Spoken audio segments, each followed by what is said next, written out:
महसूल विभागाच्या लोकाभिमुख निर्णयांना मानाचा मुजरा. 30 जुलै रोजी ठाण्यात महसूल मंत्री चंद्रशेखर बावनकुळे यांचा भव्य सत्कार. ठाणे डिस्ट्रिक्ट हाऊसिंग फेडरेशन आणि आमदार संजय केळकर संस्थापक अध्यक्ष असलेल्या सोसायटी मंच यांच्या संयुक्त विद्यमाने गुरुवारी 30 जुलै रोजी राज्याचे महसूल मंत्री चंद्रशेखर बावनकुळे यांचा भव्य सत्कार करण्यात येणार असल्याची माहिती हाऊसिंग फेडरेशनचे अध्यक्ष भाजपचे नगरसेवक सीताराम राणे यांनी एका पत्रकार परिषदेत दिली आहे. या पत्रकार परिषदेला आमदार संजय केळकर यांच्यासह नगरसेवक विकास पाटील, अमित सरैया आदीही उपस्थित होते. राम गणेश गडकरी रंगायतन नाट्यगृहात 30 जुलै रोजी दुपारी 12 वाजता होणाऱ्या या सत्कार सोहळ्यात महाराष्ट्रातील सुमारे 1,35,000 गृहनिर्माण संस्थांच्या वतीने महसूल मंत्री चंद्रशेखर बावनकुळे यांचा गौरव करण्यात येणार आहे. तत्पूर्वी विविध 30 प्रकारचे दाखले मिळणारे स्टॉल असलेल्या शासनाच्या महाराजस्व शिबिराचं उद्घाटनही मंत्री बावनकुळे यांच्या हस्ते होणार आहे.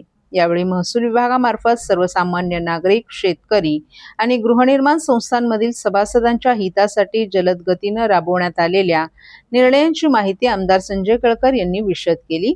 यात महसूल विभागाने गृहनिर्माण संस्थांसाठी व्हर्टिकल 7/12 उतारा, अकृषक कर माफी, डीम्ड कन्व्हेन्ससाठी आवश्यक कागदपत्रांची संख्या कमी करणं, ऑनलाईन प्रक्रियेद्वारे 3 महिन्यात डीम्ड कन्व्हेन्स पूर्ण करण्याची तयारी, स्वयंपुनर्विकासाला प्रोत्साहन, वर्ग 2 जमिनीचे वर्ग 1 मध्ये रूपांतर करण्याकरिता सवलती यांसारखे महत्त्वपूर्ण निर्णय घेतल्याचं आमदार केळकर यांनी नमूद केले. तसंच शेतकरी वर्गासाठी रस्ते, ऑनलाईन मोजणी अर्ज, अवैध रेती उपशावर नियंत्रण, नदीपात्रातील गाळ काढण्यास मदत, खातेदारांमधील जमीन वाटपाची सुलभ प्रक्रिया, सलोखा योजना, तसंच 2011 पर्यंत गरजेपुरते 1,500 चौरस फुटांपर्यंत उभारण्यात आलेल्या अनधिकृत बांधकामे नियमानुकूल करणं अशा विविध लोकहिताच्या योजनांमुळे नागरिकांना मोठा दिलासा मिळाल्याचं आमदार केळकर यांनी सांगितलं. महसूल विभागाच्या अशा अनेक लोकाभिमुख निर्णयांमुळे नागरिकांचं कामकाज अधिक सुलभ झालं असून आर्थिकदृष्ट्याही मोठा लाभ झाला आहे. या कार्याची दखल घेत राज्यभरातील गृहनिर्माण संस्थांच्या वतीने महसूल मंत्री चंद्रशेखर बावनकुळे यांचा भव्य सत्कार करण्यात येणार असल्याचं त्यांनी सांगितलं.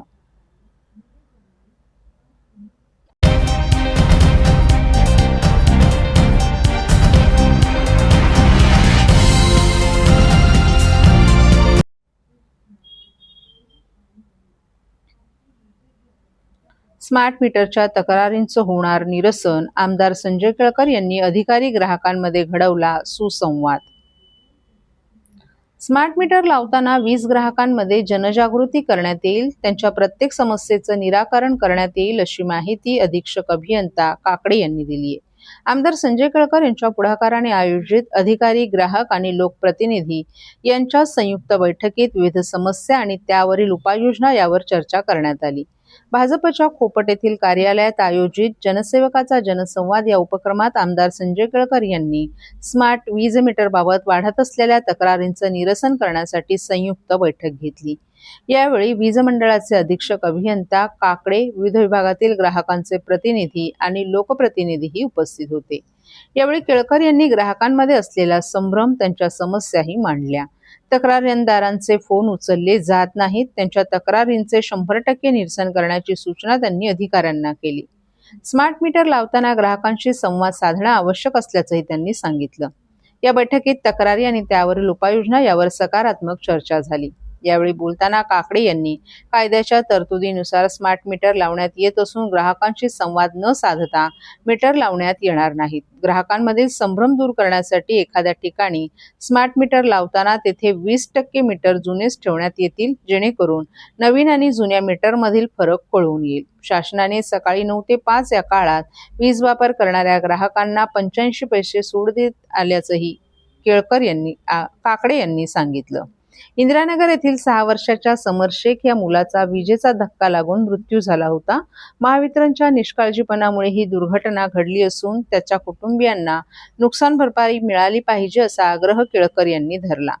5 लाखांपर्यंत झालेल्या सायबर गुन्ह्यात तातडीने निराकरण करण्याचं पत्रक पंतप्रधान कार्यालयानं काढलं असून अशा प्रकरणात पीडितांना लवकर न्याय मिळू शकणार आहे अशी माहिती माध्यमांशी बोलताना केळकर यांनी दिली. महापालिकेतील कंत्राटी कामगारांवर अन्याय होत असून याबाबत अधिकाऱ्यांशी चर्चा झाली असून किमान वेतन, विमा आदींबाबत 2 आठवड्यात आढावा घेऊन दोषी कंत्राटदारावर कारवाई करण्याच्या सूचना अधिकाऱ्यांनी केल्या आहेत. कामगार आयुक्तांना देखील कारणे दाखवा नोटीस बजावण्याच्या सूचना केल्याचंही केळकर यांनी सांगितलं. की जेणेकरून आता जी खऱ्या अर्थाने लोकांच्या मनामध्ये शंका आहे, संभ्रम आहे की स्मार्ट मीटर फास्ट पडतात, बिलं जास्ती येतात आणि त्याच्यामध्ये तथ्य पण आहे आणि त्याच्यामुळे त्याच्यावर उपाययोजना करणं हे अत्यंत आवश्यक गोष्ट आहे. आणि म्हणून लोकांचा विश्वास त्या ठिकाणी ढळता कामा नये, तर म्हणून ते जुनी मीटर देखील 20% ठेवणार आणि नवीन स्मार्ट मीटर तिथे लावणार, त्यांना त्या ठिकाणी सगळी माहिती देणार. अशा अनेक अखंडित वीज पुरवठ्यासाठी देखील काही विषय होते, ते देखील आम्ही त्या ठिकाणी चर्चेला आणले, त्याच्या संबंधातही त्यांनी सांगितलं. पण एवढं नक्की आहे की स्मार्ट मीटरची तक्रार जी आहे ही योग्य प्रकारची लोकांनी ज्या केलेल्या आहेत त्याचं निराकरण होईपर्यंत आम्ही हे काम जे आहे ते पुढच्या काळामध्ये देखील करत राहू.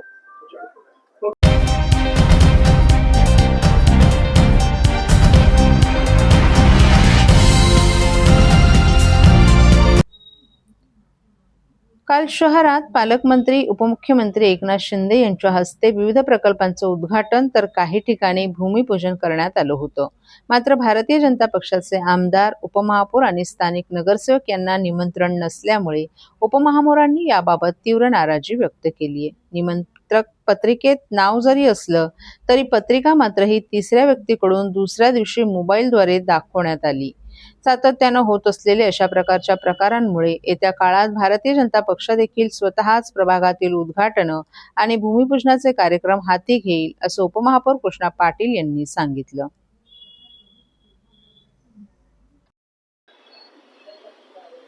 पाटील साहेब, काल ठाण्यामध्ये विविध ठिकाणी उद्घाटन सोहळे पार पडले, पण मात्र आपली अनुपस्थिती होती. नेमकं या मागचं कारण काय? प्रथमतः काल उपमुख्यमंत्री एकनाथजी शिंदे साहेब यांच्या हस्ते 7 ठिकाणी लोकार्पण सोहळा झाला. खऱ्या अर्थाने केंद्र सरकार, राज्य सरकार आणि महापालिकेच्या निधीतून ही कामं झालेली आहेत. पण मित्र पक्षाने कुठलीही कल्पना दिलेली नाहीये. थर्ड पार्टीकडून समजतं की पत्रिका आहे आणि पत्रिकेत नावं आहेत, पण प्रशासनाने जर पत्रिका छापल्या आहेत तर उपमहापौर म्हणून मलाही आणि आमचे सन्माननीय आमदार संजयजी केळकर, निरंजन डावखरे आणि माधवीताई नाईक यांनाही कळवलेलं नाहीये आणि 28 नगरसेवक आहेत त्यांनाही कळवलेलं नाहीये. म्हणजे कुठेतरी मित्र पक्ष प्रशासनावरती दबाव टाकून तरी काम करत असं प्रथम तरी दिसतंय. मात्र पालिकेमध्ये आपण मित्र पक्ष म्हणून सत्तेत असल्यानंतर देखील असा दुय्यम भाव आपल्याला दिला जातोय. आता युती धर्म कोणी पाळावा आणि पाळू नये हे आता धडे घेण्याची गरज आहे. आज मित्र पक्षाला महायुती म्हणून लढलो तेव्हा गरज होती म्हणून त्यांनी घेतला, आता त्यांना गरज वाटत नाही भविष्यात, म्हणून ही ट्रीटमेंट द्यायचं काम चालू आहे. भविष्यात आम्ही अशाच प्रकारे उद्घाटन नव्याने करणार आहोत आणि असा पायंडा पाडायच्या स्थितीमध्ये आहोत.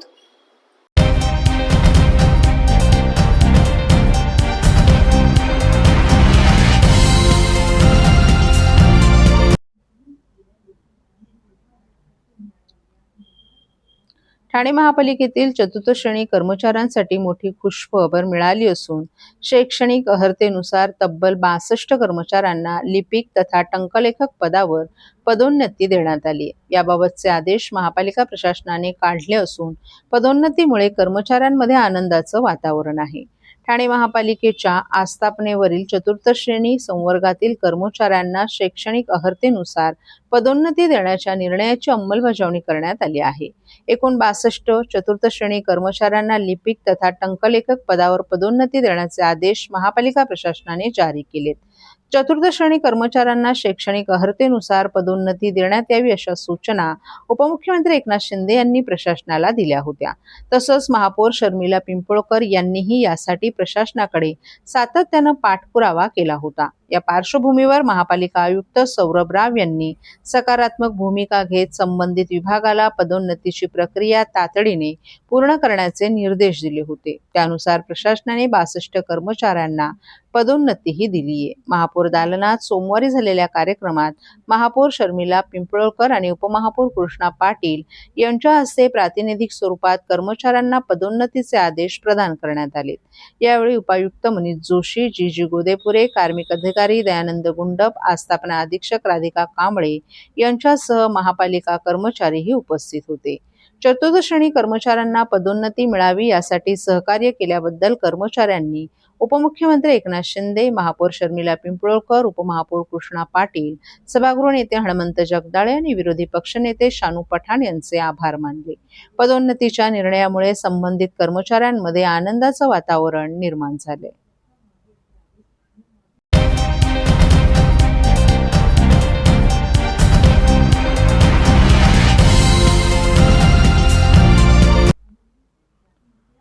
कोरोना काळ आणि त्यानंतर महापालिका निवडणूक न झाल्यानं रखडलेली ठाणे महापौर वर्षा मॅरेथॉन यंदा पुन्हा होणार आहे. 30 ऑगस्टला होणाऱ्या या मॅरेथॉनची घोषणा करण्यात आली असून गेल्या वर्षी महापालिकेच्या नावाने झालेल्या स्पर्धेनंतर यंदा पुन्हा महापौरांच्या नावाने स्पर्धा रंगणार आहे. यंदाची मॅरेथॉन ही केवळ धावपटूंची स्पर्धा न ठेवता शहरातील विविध क्षेत्रातील नागरिकांचा सहभाग वाढवण्याचा प्रयत्न केला जाणार आहे. ठाणे महापौर वर्षा मॅरेथॉनची तारीख अखेर निश्चित झाली आहे. ठाणे महानगरपालिकेच्या वतीनं आयोजित करण्यात येणारी 32वी महापौर वर्षा मॅरेथॉन रविवारी 30 ऑगस्ट रोजी होणार आहे. तब्बल 7 वर्षांनंतर ही स्पर्धा पुन्हा होत असल्यानं ठाणेकरांमध्ये उत्साहाचं वातावरण आहे. या मॅरेथॉनच्या आयोजनाबाबत ठाणे महापालिकेच्या अरविंद पेंडसे सभागृहात महापौर शर्मिला पिंपळकर यांच्या अध्यक्षतेखाली सोमवारी बैठक झाली. ठाणे महापालिका आणि ठाणे जिल्हा ॲथलेटिक्स असोसिएशन यांच्या सहकार्याने ही स्पर्धा पार पडणार आहे. मॅरेथॉनच्या नियोजनासाठी महापालिका, वाहतूक विभाग, पोलीस विभाग आणि संबंधित यंत्रणांना जबाबदाऱ्या सोपवण्यात आल्या आहेत. स्पर्धा मार्गाची पाहणी करून आवश्यक त्या ठिकाणी रस्ते दुरुस्तीची कामं पूर्ण करावीत, तसंच स्पर्धकांना कोणताही अडथळा निर्माण होणार नाही याची दक्षता घ्यावी अशा सूचना आयुक्त सौरभ राव यांनी दिल्यात. मॅरेथॉनच्या दिवशी वाहतूक व्यवस्थेचं योग्य नियोजन करण्याबरोबरच शाळा आणि महाविद्यालयांमधील विद्यार्थ्यांचा मोठ्या संख्येनं सहभाग वाढवण्याच्या दृष्टीनंही नियोजन करण्यात येणार आहे. महापालिका शाळांमधील विद्यार्थ्यांच्या ने-आणणीसाठी परिवहन सेवेच्या बसेस उपलब्ध करून देण्याच्या सूचनाही त्यांनी दिल्या आहेत. स्पर्धेसाठी आवश्यक असलेल्या सर्व परवानग्या वेळेत घेण्याचे निर्देशही त्यांनी संबंधित अधिकाऱ्यांना दिले आहेत.